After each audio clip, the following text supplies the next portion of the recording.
පුහුණුකරුවෙක්ට national team එකක් හොඳ වෙනකයි නරක වෙනකයි පුහුණු කරගෙන තියෙන්නේ මේ දී.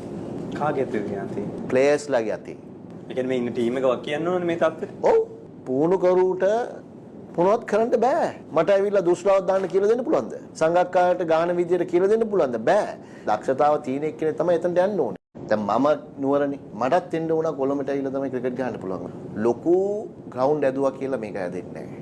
මේක තියෙන සිස්ටම් එක වැරදි ක්ලබ් සිස්ටම් එක. මම කියන්නේ මේක ඩිස්ට්‍රික්ට් ප්‍රොවින්ෂල් සිස්ටම් එකට ගෙනිච්ච නැත්තම් ගමේ ඉන්න කොල්ලෙක්ට කවදාක්වත් ලංකාවට ක්‍රිකට් ගහන්න බෑ.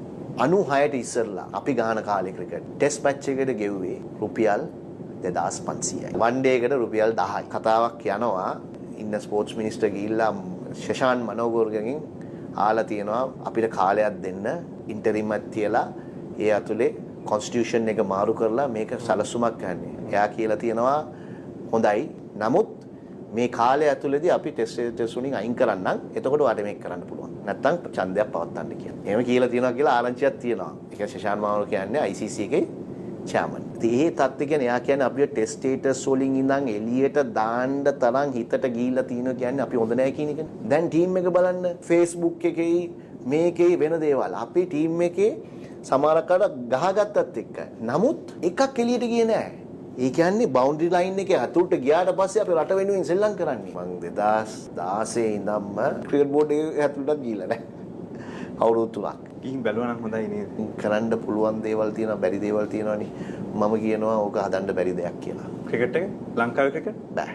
ඒ කියන්නේ අපිට අනාගතේ බලාපොරොත්තුවක් තියාගන්න හොඳ නේද? මගේ මතේ ඒක බෑ. කවුරු ආවත් බෑ. එහෙම ඕන ප්‍රශ්නයකට උත්තරයක් හොයන්න පුළුවන් විදියක් තියෙනවනේ. උත්තරයක් හොයයි. නමුත් ඒක ක්‍රියාවට දානකොට ක්‍රියාවට දාන්න බැරි වෙනවා. පරිපාලනයේ දවුල.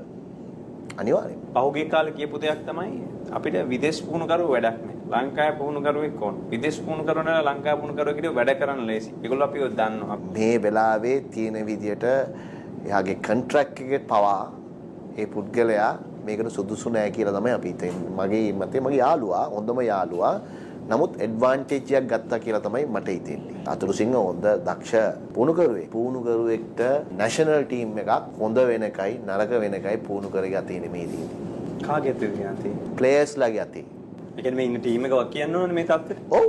පුහුණුකරුට මොනවත් කරන්න බෑ. මට ඇවිල්ලා දුෂ්ලාවක් දාන්න කියලා දෙන්න පුළුවන්ද? සංගක්කාරට ගාන විදියට කියලා දෙන්න පුළුවන්ද? බෑ. දක්ෂතාව තියෙන එක්කෙනෙක් තමයි එතනට යන්න ඕනේ. ආයෙ එතන පුහුණු වෙන්න දෙයක් නැහැ. එතන පුහුණු වෙන්න දෙයක් නැහැ. ඒ කියන්නේ මෑන් මැනේජ්මන්ට් එතන තියෙන්නේ. හොඳ මැනේජර් කෙනෙක් හොඳ පුහුණු කරන කෙනෙක් වෙන්න පුළුවන්. රවි ශාස්ත්‍රී ක්‍රිකට් ගාලා තිබ්බට යා මෑන් මැනේජ්මන්ට්. එයා ගිහිල්ලා ටෙක්නික් කියලා දෙන්න විරාට් කොහ්ලිට. මේම ගහන්න කියලා. ඒකයි අතුරුසිංහට වැරදුනේ. එයාගේ මෑන් මැනේජ්මන්ට් හරි නැහැ. කවදාක්වත් කෝච් කෙනෙක් සෙලෙක්ට් වෙන්න බෑ. ඒක හරි අසාධාරණයි. ඔබතුමාට වගේ බැයිද මේ පරිපාලනයට තමතුරකට එන්න එහෙම කැමැත්තක් නැත්ද දේශපාලනය වගේම? මම කියන්නේ සාමාන්‍යයෙන් මම දැන් කොළඹෙන් ඡන්දය ඉල්ලුවොත් මම දිනයි.